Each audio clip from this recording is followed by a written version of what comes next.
स्वागत है दोस्तों। तो आज हम लोग पढ़ेंगे ऑटो कोरिलेशन फंक्शन। लेकिन ऑटो कोरिलेशन फंक्शन पढ़ने से पहले मैं आप लोगों को पढ़ाना चाहता हूँ सिर्फ कोरिलेशन फंक्शन। ये कोरिलेशन फंक्शन क्या होता है? अब आप बीएससी में हो और स्टैटिस्टिकल मैकेनिक्स पढ़ रहे हो तो ऑब्वियस सी बात है कि कोरिलेशन फंक्शन तो आपने पढ़ा ही होगा, पर मैं थोड़ा सा रिकैप आपको दे देना चाहता हूँ, छोटा सा। तो कोरिलेशन क्या होता है? अगर मेरे पास दो इंडिपेंडेंट वेरिएबल्स है, मुझे पता नहीं है डिपेंडेंट है कि इंडिपेंडेंट है, अगर दो मेरे पास वेरिएबल्स है एक्स एंड वाई, मैंने बहुत सारा डेटा लिया, एक एक्स लिया फिर से एक वाई लिया, लाइक एक्सपेरिमेंट कर रहे हैं हम। तो उस एक्सपेरिमेंट में दो प्रॉपर्टीज है, मैंने इंडिपेंडेंटली दोनों प्रॉपर्टीज मेजर किए, ठीक है। लाइक फर्स्ट सेकेंड में, फर्स्ट ऑब्जर्वेशन में एक्स अगर 1 आया, वाई 2 आया। नेक्स्ट ऑब्जर्वेशन में एक्स मैंने 4 लिया तो वाई देख रहा है कि -2 आया। थर्ड में एक्स देख रहा है कि 3 है और वाई 6 है। तो ऐसे करके बहुत सारे मैंने ऑब्जर्वेशंस लिया और बाद में मैंने उसे प्लॉट किया। प्लॉट करने के बाद मेरे पास 3 केसेस होंगे जो आपको इधर दिखाई दे रहा होगा: negative correlation, no correlation, positive correlation. अब ये सब क्या है? तो नेगेटिव कोरिलेशन मतलब, नहीं पहले नो कोरिलेशन। नो कोरिलेशन मतलब कोई रिलेशन ही नहीं है। मतलब अगर मैंने वो स्कैटर प्लॉट ड्रॉ किया तो मैं कोई भी एक लाइन ड्रॉ नहीं कर सकूंगा। एक लीनियर लाइन ड्रॉ कर पाऊँ तो मैं कहूँगा कि हाँ कोरिलेशन है, और अगर ऐसा कोई लाइन मुझे नहीं दिख रहा तो कोरिलेशन नहीं है दो वेरिएबल्स के बीच। कोरिलेशन नहीं है मतलब मैं एक को दूसरे के रिस्पेक्ट में इंडिपेंडेंट मान के चल सकता हूँ। लेकिन नेगेटिव कोरिलेशन मतलब जैसे जैसे x बढ़ रहा है y हम देख रहे हैं कि उतना कम रहा है, ठीक ना। एकदम प्रिसाइज ना भी हो लेकिन फिर भी एक ऐसा मैं एक मीन लाइन ड्रॉ कर सकूंगा कि उस लाइन के दोनों साइड में मैं almost equal number of points मुझे मिल जाएंगे और थोड़ा कंसंट्रेटेड होंगे। जैसे कि आपको इधर दिख रहा होगा कंसंट्रेटेड है, इस लाइन के अगल बगल कंसंट्रेटेड है। वैसे ही ये जो पॉजिटिव कोरिलेशन है इसमें क्या होगा, जैसे जैसे जैसे x बढ़ रहा है मैं देख रहा हूँ कि y भी बढ़ रहा है, या फिर हम ऐसे भी कह सकते हैं कि जैसे जैसे y बढ़ रहा है x भी बढ़ रहा है। और इधर भी कंसंट्रेटेड है और लाइन के दोनों साइड में almost equal number of points है, आप इधर देख ही सकते हैं। जैसे इस ग्राफ में 1 2 3 4 पॉइंट नीचे है और 1 2 3 4 5 6 पॉइंट ऊपर है।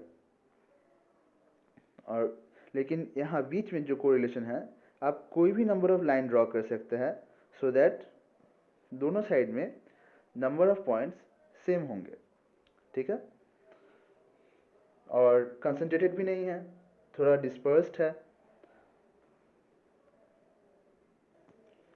अब हम आ जाते हैं ऑटो कोरिलेशन फंक्शन में। अच्छा, ये क्यों इस्तेमाल होता है पहले हम वो बता दें। ये सपोज इस्तेमाल इसीलिए होता है कि अगर एक फंक्शन है जिससे हम जनरेट कर रहे हैं बहुत सारे रैंडम नंबर्स, तो रैंडम नंबर जनरेशन का मतलब ये होता है कि वो एक दूसरे से इंडिपेंडेंट तो रहेंगे ही, रैंडम नंबर्स मतलब कोई पैटर्न नहीं है, लेकिन टाइम के साथ भी कोई कोरिलेशन, कोई रिलेशन या कोई पैटर्न नहीं होना चाहिए। तो तभी वो जो जनरेटिंग फंक्शन है उसे हम एक आइडियल केस मानेंगे for a random number generator. तो हम लोग अब क्या करेंगे, जैसे पिछले सिर्फ कोरिलेशन में क्या किए थे कि दो अलग वेरिएबल्स लिए थे एक्स एंड वाई, एंड उनके बीच कोरिलेशन हमने चेक किया, स्कैटर प्लॉट लगा के देखा कि लाइन आ रहा है कि नहीं, जिस लाइन के अगल बगल में कंसंट्रेटेड एक पॉइंट हमें मिले, पॉइंट्स मिले। तो अब हम क्या करेंगे, सपोज मैंने अभी टाइम टी में सपोज मैंने एक्सपेरिमेंट चालू किया कि रैंडम नंबर्स जनरेट किए उस एक फंक्शन से, ठीक ना। अब 10 सेकंड बाद फिर से देख रहा है कि और जो रैंडम नंबर चेक हो रहा है उनको एक अलग वेरिएबल मान के चला, ठीक है। अब दोनों में कोरिलेशन हम चेक करेंगे कि 10 सेकंड बाद जो वेरिएबल्स है, जो वेरिएबल के नंबर्स हमें मिले, जो डेटा मिले, वो डेटा क्या 0 सेकंड में क्या मैच कर रहा है, मतलब कोरिलेशन कर रहा है कि कोई भी कोरिलेशन नहीं है।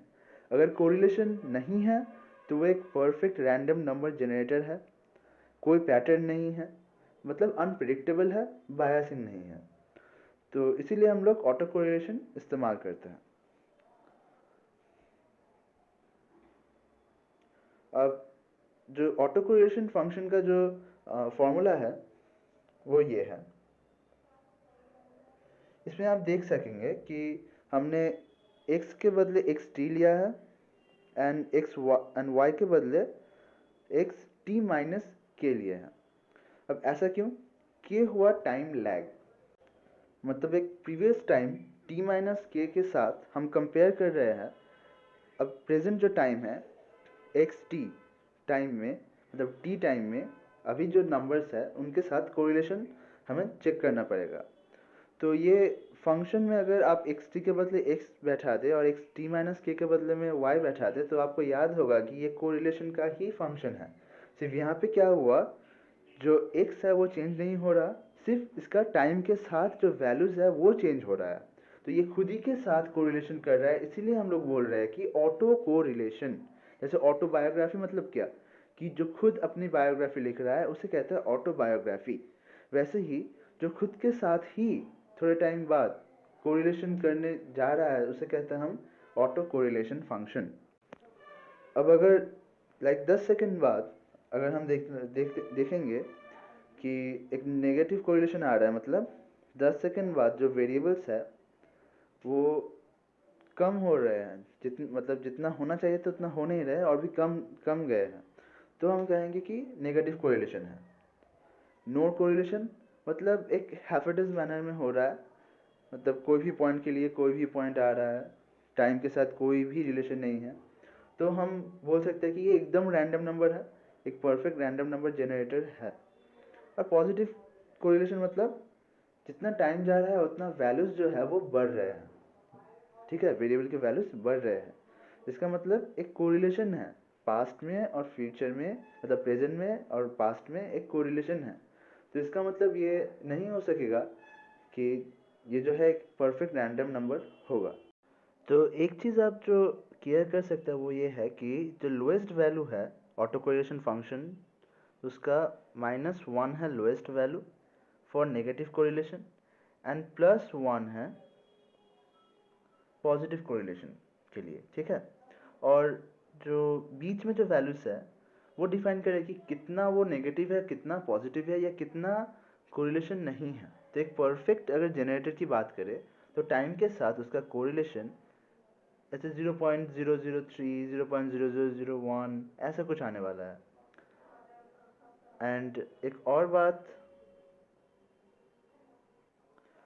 अगर since we are comparing the time lags, हर एक टाइम में हम लोग कोरिलेशन चेक करने वाले हैं थोड़ी देर में, तो सेम टाइम में, अगर सेम टाइम में हम कंपेयर करें, अगर t इक्वल्स टू 5 सेकेंड के साथ हम t इक्वल्स टू 5 सेकेंड में ही जो वैल्यूज है उसे कंपेयर करें तो वो तो टोटली कोरिलेट करेंगे ना।